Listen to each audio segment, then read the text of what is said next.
right. Well, cheers, William. It's Friday night happy hour. Let's put the happy back in the happy hour, can we? We can do that. Joann, cheers. Cheers to Cheers to you. you.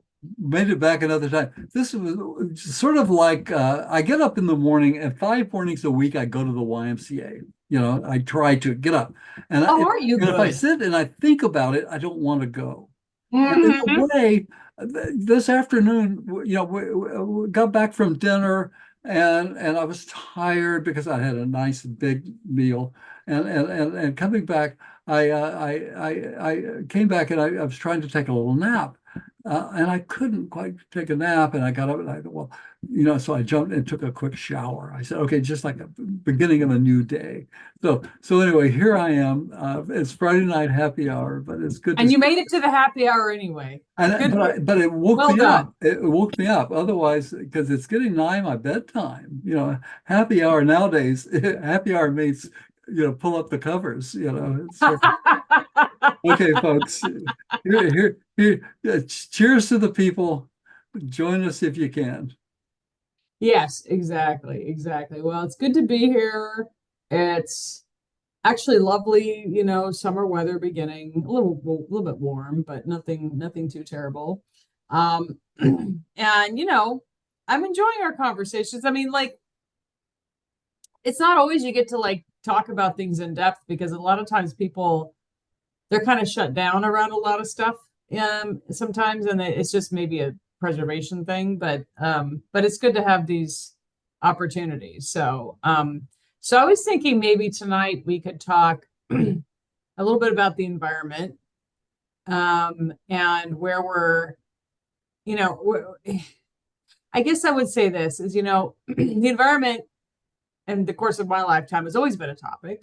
I mean, it started in I think it really started in earnest with in the 70s with the Silent Spring and this sort of um, awareness of how we were degrading the environment and how the environment needed to be protected.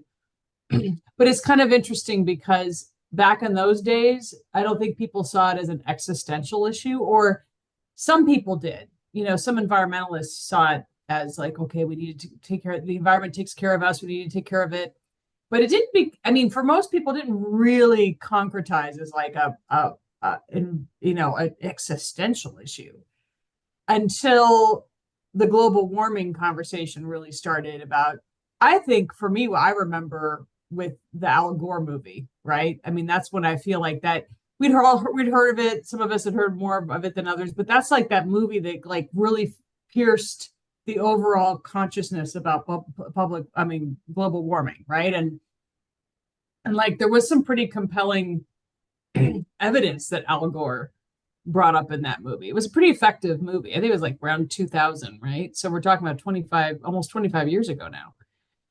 And ever since that time, it's only just gotten more and more clear that this is an existential, that what we do or don't do with the environment is actually truly becoming or is already an existential issue. And it feels to me like it kind of reached a fever pitch over the Define last 5 years. what do you mean by existential? I mean, I mean that like our survival okay, that's all is really right. dependent upon, because before that, I mean, my sense of environmental issues was like we want to protect wildlife. It's really like Got it. sad what's Got it. happening. Okay. And then now it's like more tied to like whether we actually, what happens, right? Like what's going to happen to the human race and everything. It's more tied to that now than I think before it wasn't. And so I guess for me, I guess to start us off, but this has become, because things have shifted with how people look at the environmental issues. It's shifted over time, becoming much more tied with our own survival. It's changed politically too. The environment as a political issue has shifted as well in that time. It's become much more of a core issue, and in some ways also a core issue for some people to try to undermine and say it doesn't exist, right? Like that kind of rhetoric has, over the last several years, I think it's hard for me to judge because I know we all live in our own like little, media bubble these days. But it feels like the whole global warming isn't real argument is no longer. But I don't know. I don't know if there's people out there really still believe that global warming isn't real. But all this to say that it makes the environment has become, whereas I think it was seen before in like decades past as kind of like an additional issue, maybe not the issue people actually voted on. It's now become so much more of a central political issue. Like people do, I think there are people, especially younger people, who do vote according to, environmental policies. And it's shifted. And all this to say, I'm just bringing it up because I think it does have a big role this year in terms of how people will look at who they elect. But there's also this sense of, will either candidate actually do anything kind of compelling enough to change where we're at? So anyway, I serve it up to you, William, as a topic for this evening, kind of in my fumbling way. But I mean, but yeah, but I do feel like it's probably one of the most important topics we can talk about, frankly. Frankly, I mean, that's what I think. Well, you know, 4 years ago, 4 years ago in January 2024, I published a book. And in that book, I published as best I could at that time an expression of all of the fears that you just related to in terms of the environment and where we're going. And it's it was a book though that grew out more out of philosophy because the title of the book is The Choices of Mind. The choices of mind, extinction or evolution. In other words, we are either going to evolve or we're going to go extinct. I mean, Right. we were really at that point. That's why I asked when you said, what did you mean by that word you're using? That is a little harder for my tongue than yours.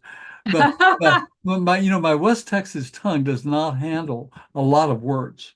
It's like, it's Oh, like, you do just fine. well, well, in any case, the choices of mind uh, is a book, and that I tried to say these are the five things that are threatening us, and number one is the environment. Number one's the environment.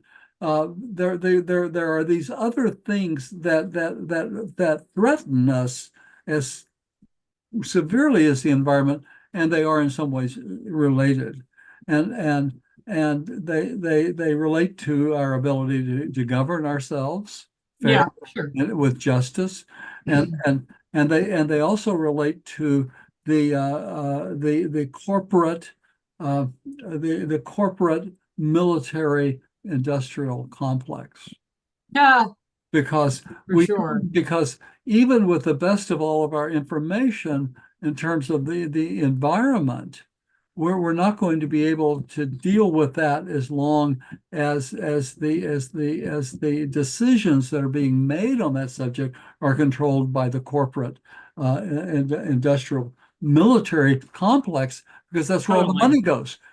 We will never have the money to solve these massive environmental problems until we give That up they spending created. these trillions Well, of that we dollars all created. over here. There's a reality in all of this, and that is that you know while I've often said corporations they can't have constitutional rights, but as robots they're magnificent. I mean, corporations can do magnificent and wonderful things. And all of these corporations that are turning out all of these drones and rockets and all of these magnificent tools of war can also just retool using much of that same technology and begin to go out and explore space, and to generate our energy from outer space and to solve Or the solve our problem, problems. How about just solving our problems? yeah, that's what I'm saying, that we can Yeah, use that to solve our problems, that you have that money available to us instead of as a burden on the economy, which is number two, the environment. Number two is the economy.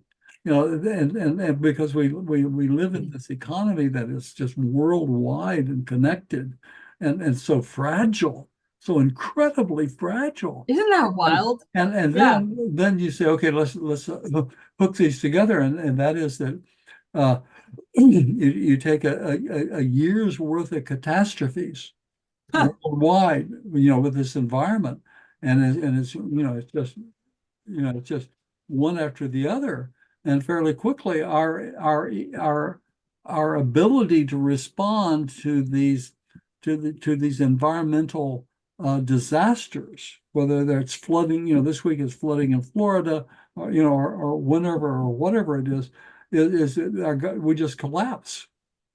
The insurance companies are, all just go bankrupt. They just all walk into federal court. I mean, the entire insurance industry walks in and says, "Here, it's your problem. It's not ours," and they all walk away.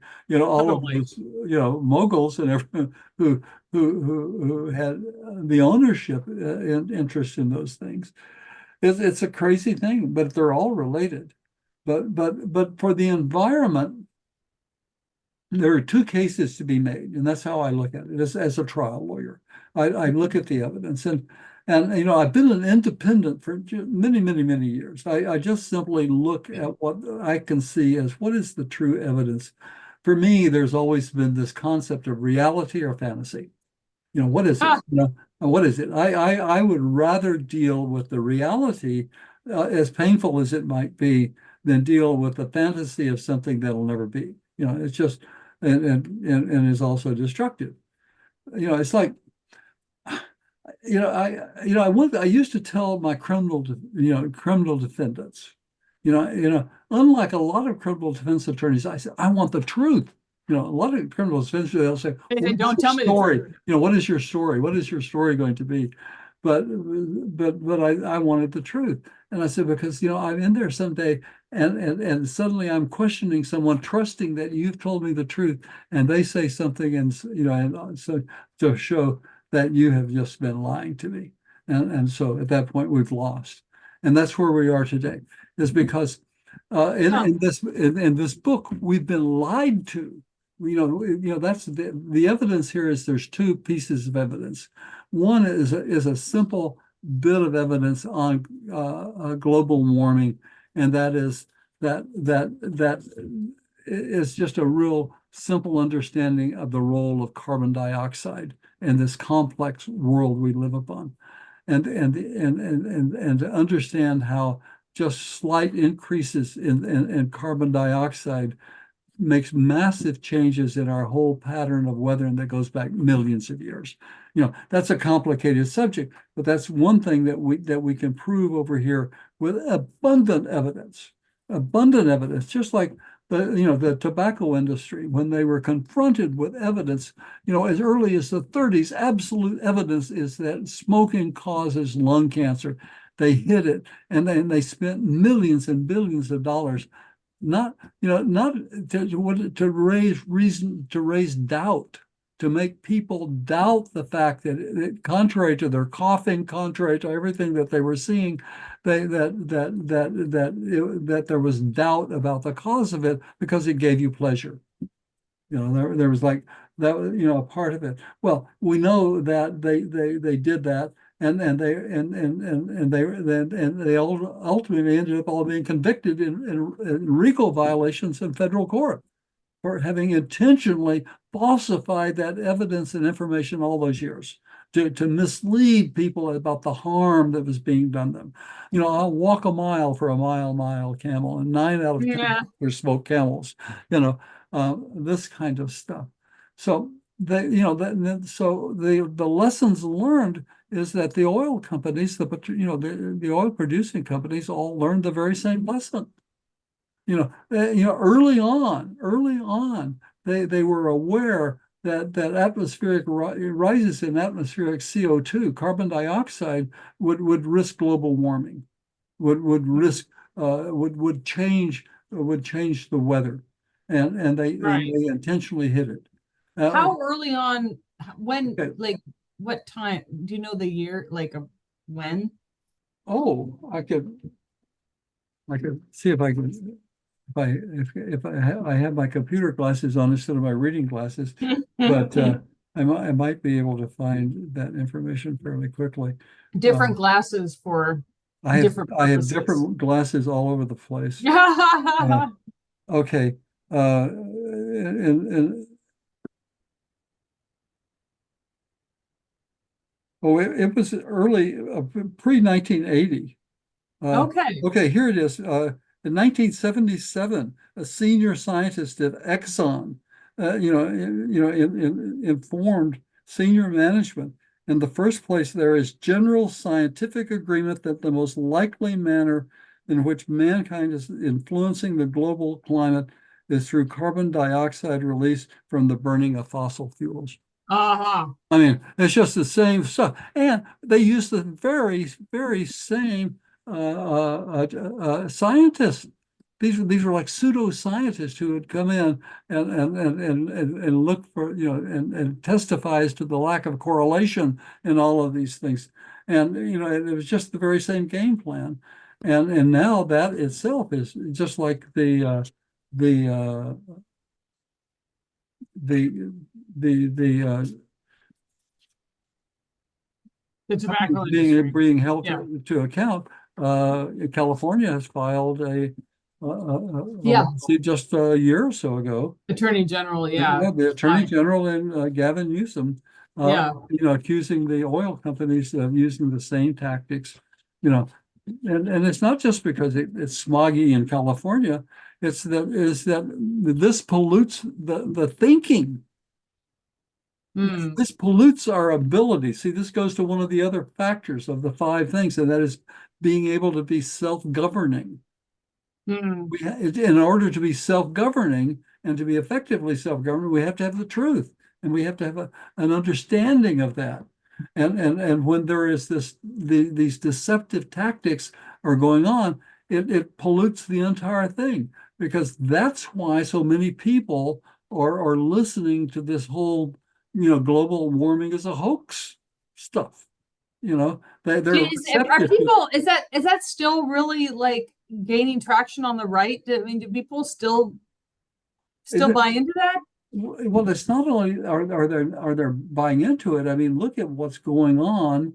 Uh, without getting into this too much, because I don't want to get Hmm. into presidential politics too much. But Hmm. but clearly there is in the policy making arena of a potential Trump presidency will be opening all the floodgates, and reversing every single Oh, uh, oh, for sure. you know, Environmental regulations? Oh, every yeah. regulation, and also, that's like, those are policy papers that are, you can Google them. I was looking through one of them just the other day. That's the direction that administration will want to go, and that's what they're promising their big donors.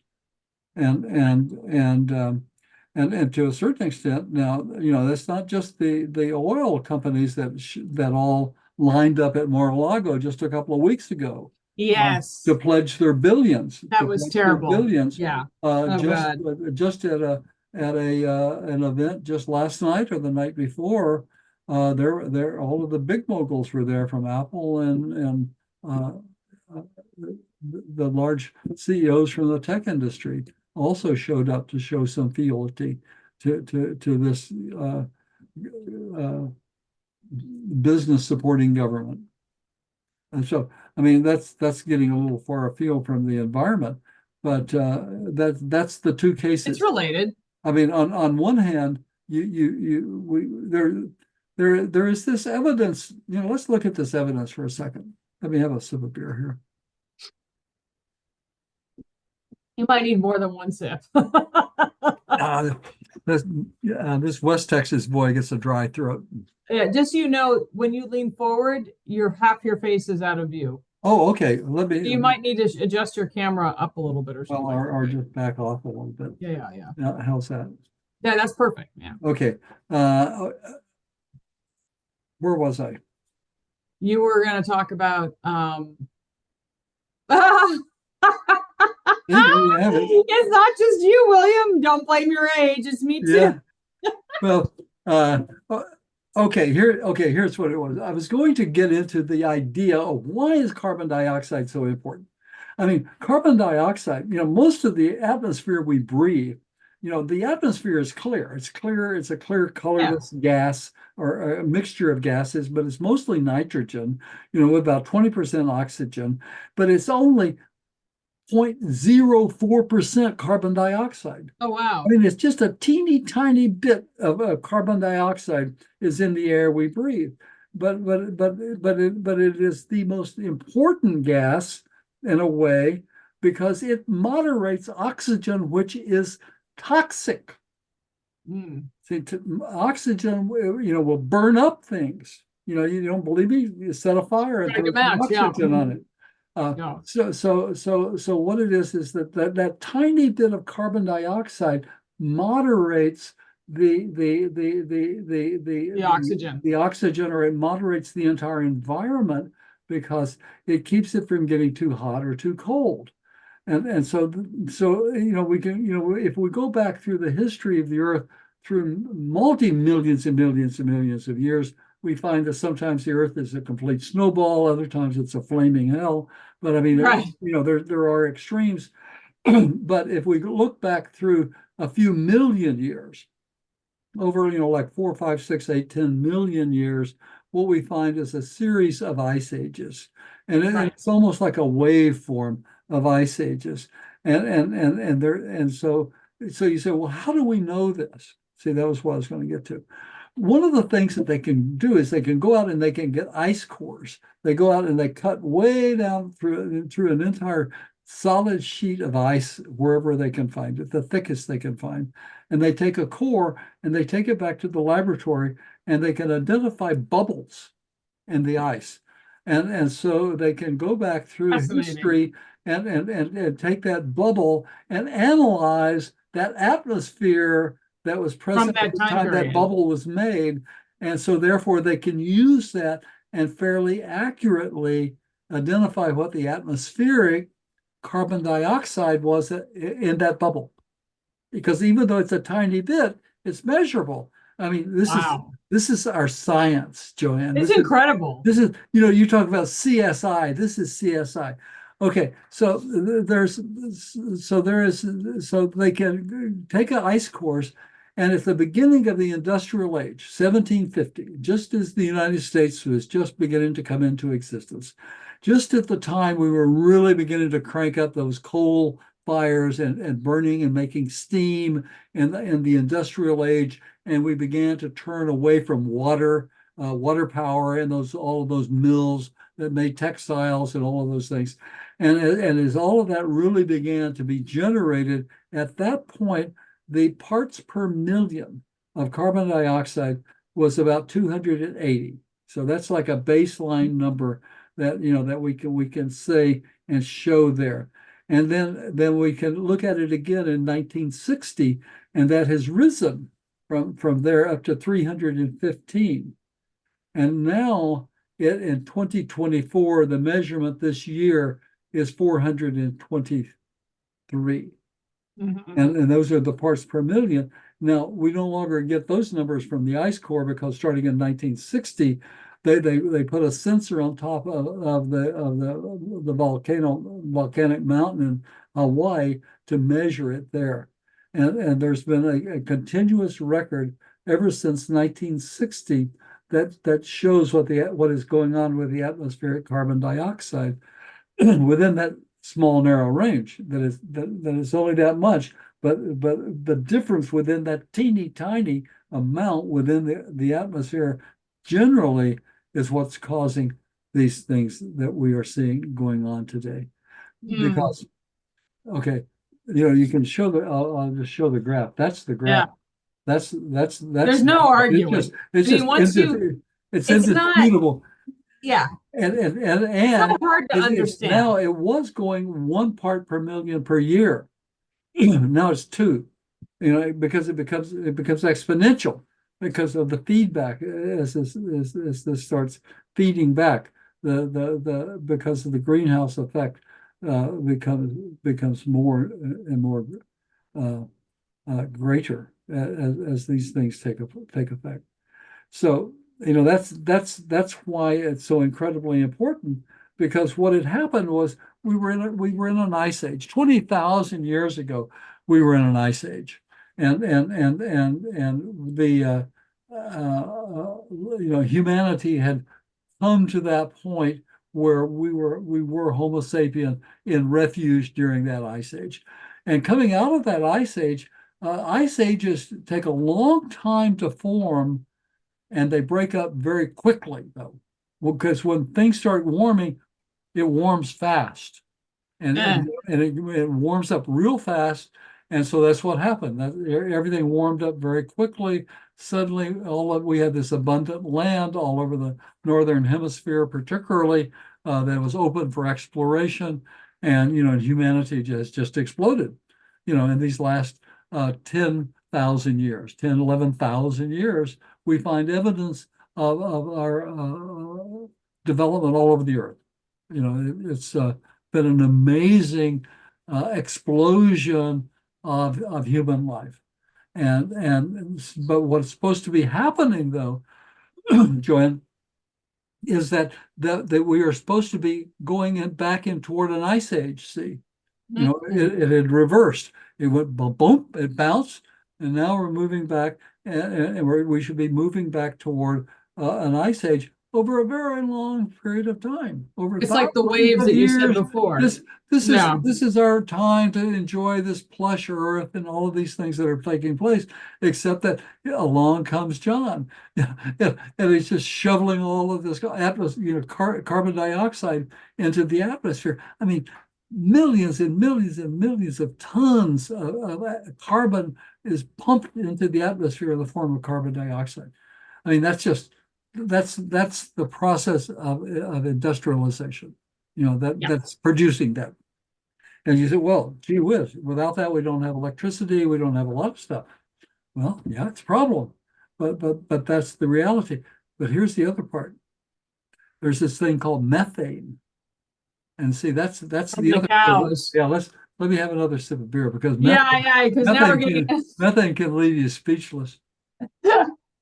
methane's really, really bad. Okay, what it is because we've had these periods of warming and drying over these millennia, and they fairly quickly reverses and comes back. So it is what you have, though, is that there are areas that remain frozen, even though you have ups and downs, and that's the permafrost. All around the Arctic Circle, particularly, you have massive areas where there was vegetation and other forms of organic life, and they've just sat there frozen for millennia.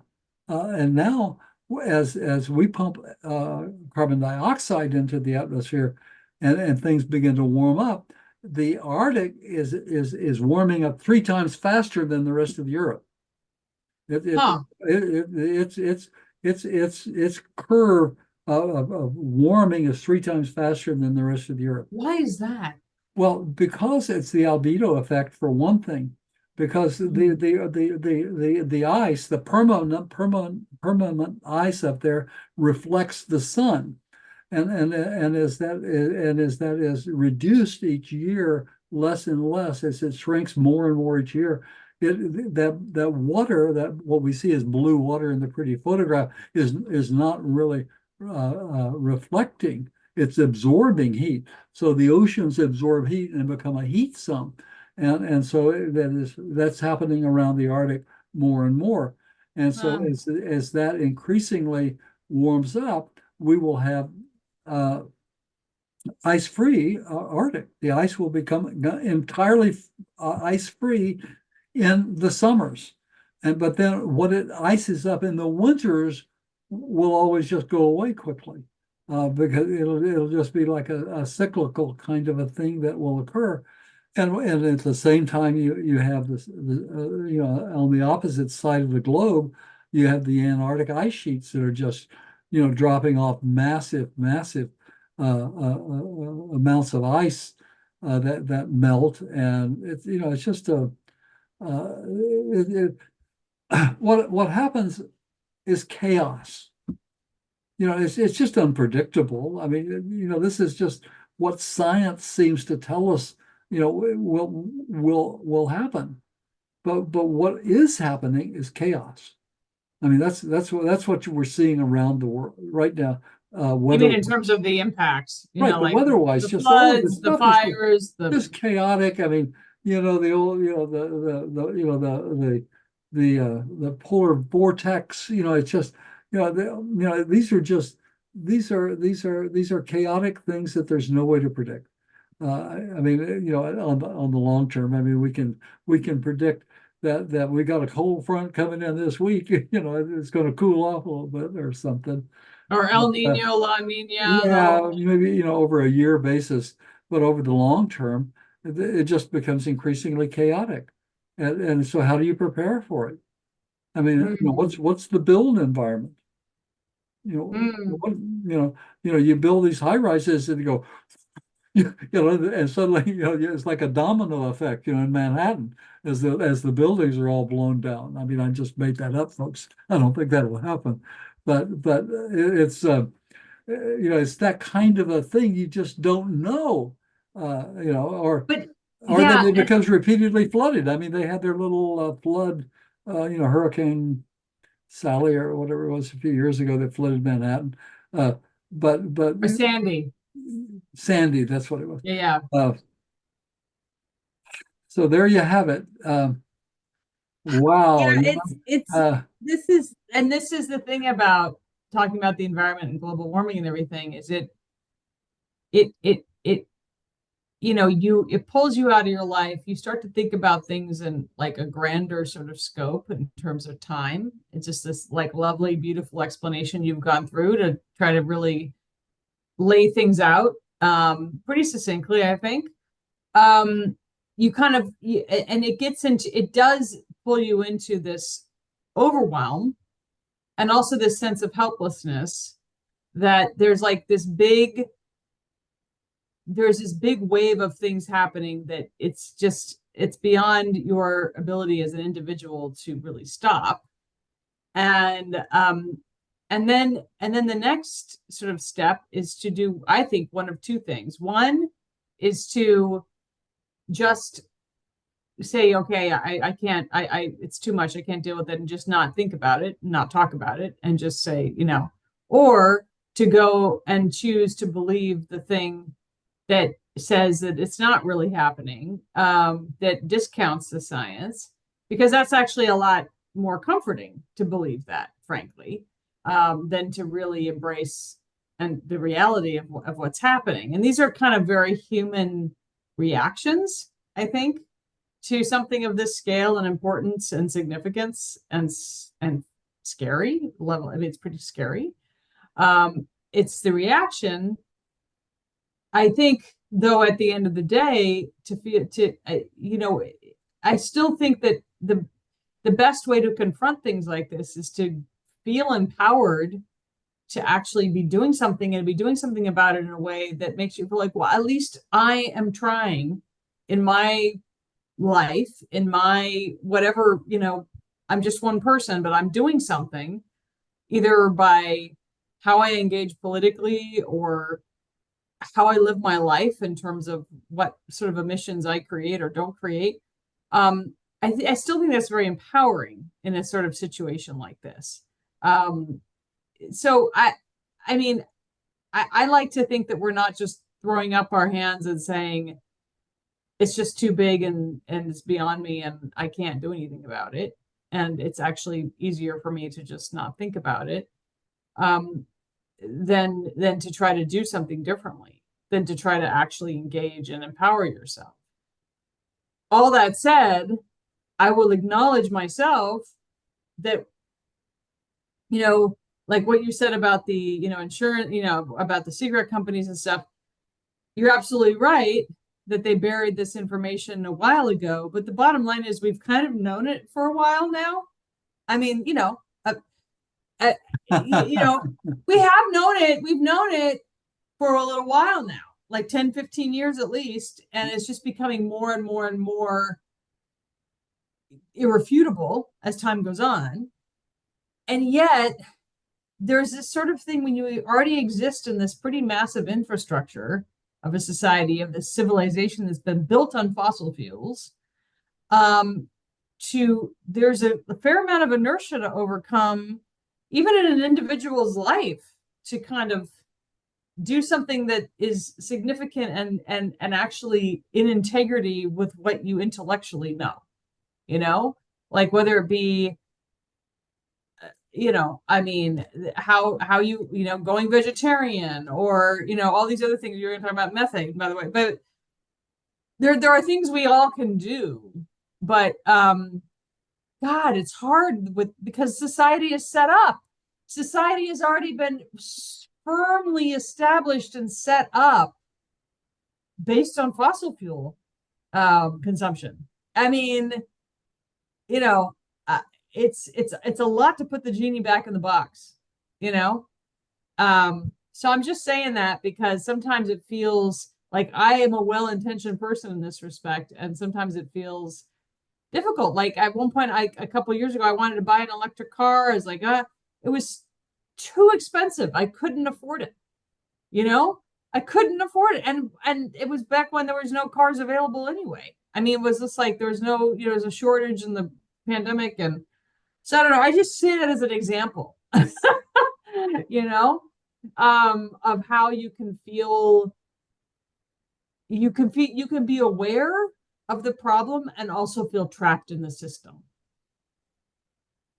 All right. Here's what I think about that. As I listened to what you were saying, I was like, how to respond to that? Well, it was like I think I would start by making a point that I made in an earlier conversation about on this very same subject about my own sense of depression in terms Mm. of dealing with this stuff. I mean, for Christ's sakes, I write about this stuff. I have to research it. I have to study it. I have to, I have to put it all in my head. And ultimately I get it out of my head and I get it into a book so that I don't have to think about it every day. And in fact, had I not spent, a portion of today reading the first parts of that book, I would not have been able to intelligently, hopefully, discuss Sure, this evening.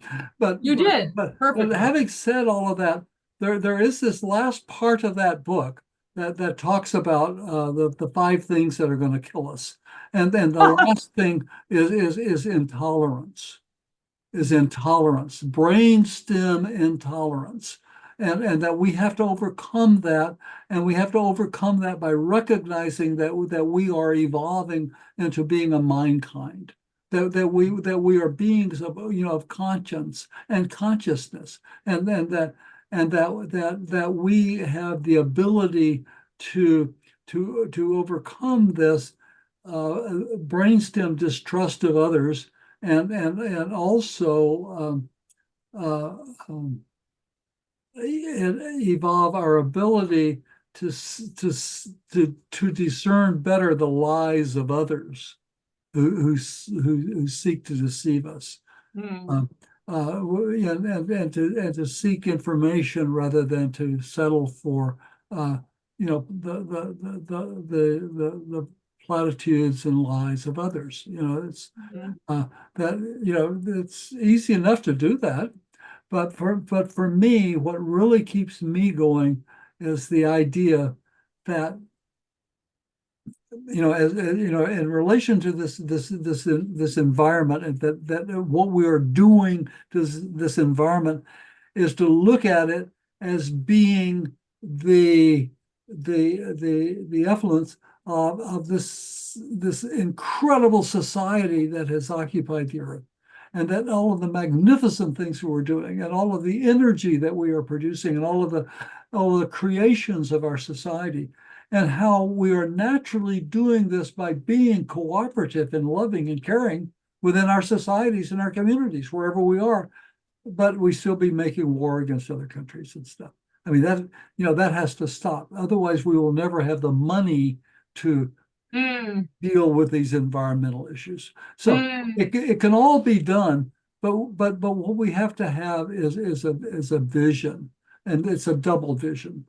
I don't mean that exactly that way, but A one dual vision, a dual is we vision. have to see that there could be a magnificent future, on one hand, and the other is that we are not alone. Yeah, Mm. and I don't even mean that we're not alone in the universe, but that we're not alone in the struggle together. That we are here on Earth, all of us, the people of Earth, are in this together. We will either We make it definitely together, are. or we won't make it together. I mean, that's the reality. No matter what color you are, no matter what creed you are, no matter what country you're from, no matter what language you speak, all of that is just the absolute reality, is that we're in this together, and that we're either going to solve these things together and look to that there is something more than just giving up your plastic bags and taking your cloth bag to the grocery store, which I faithfully do. I gather up my Me bags and, too. you know, I do my best and even launder them from time to time. But in all of this, I think that there is this that we can do, and that is that we can see that we are a magnificent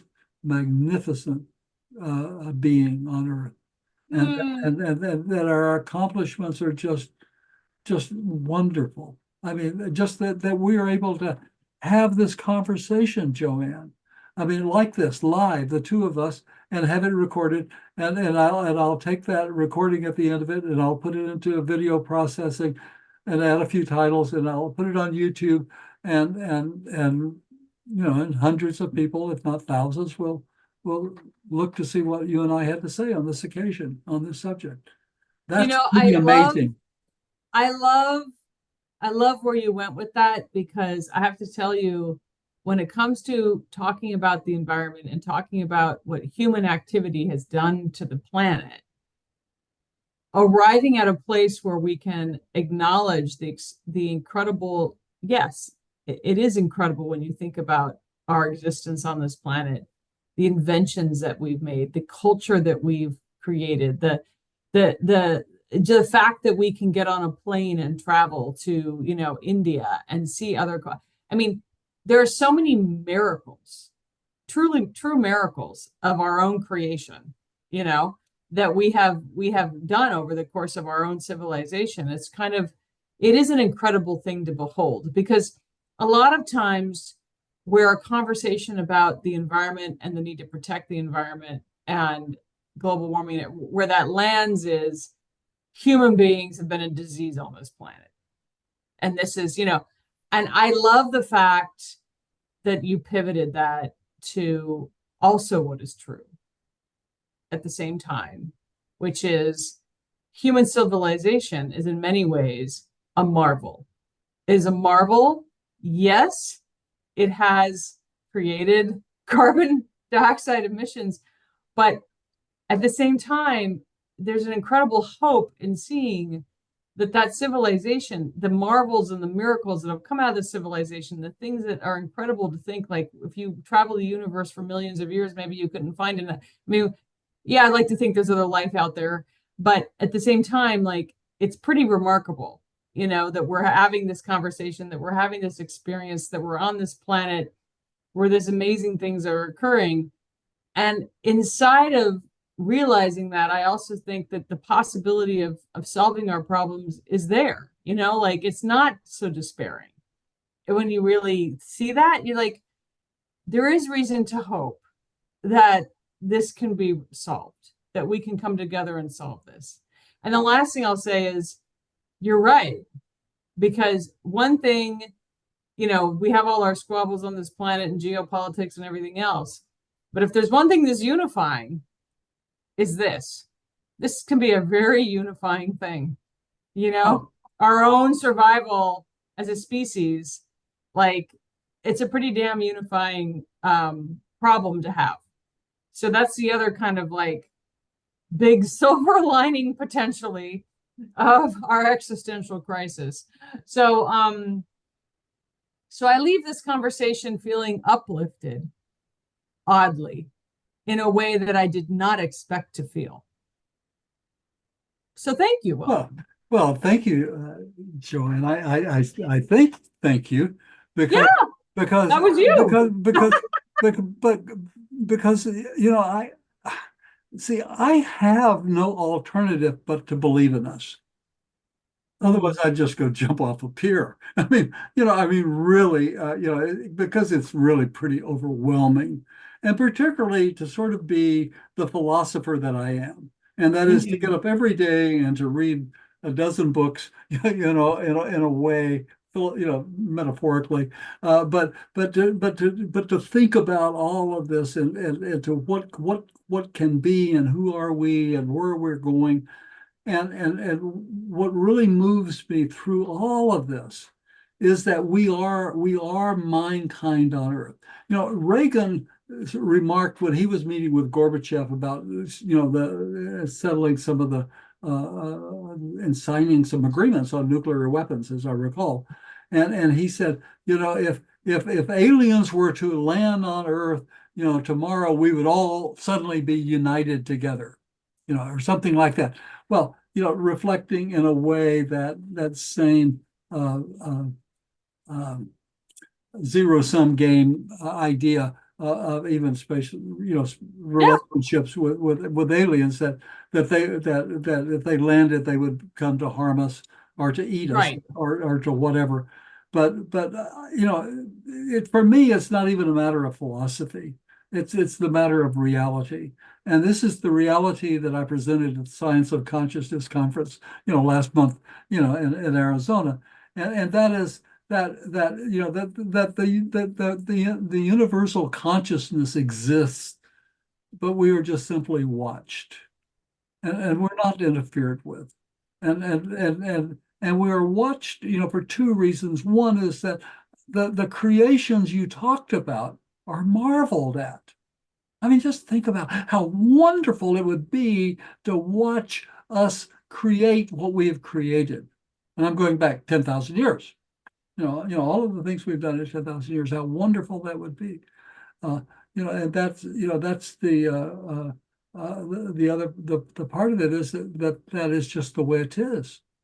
Hmm. Because, because if we are interfered with, it, it, Right. it collapses the wave function.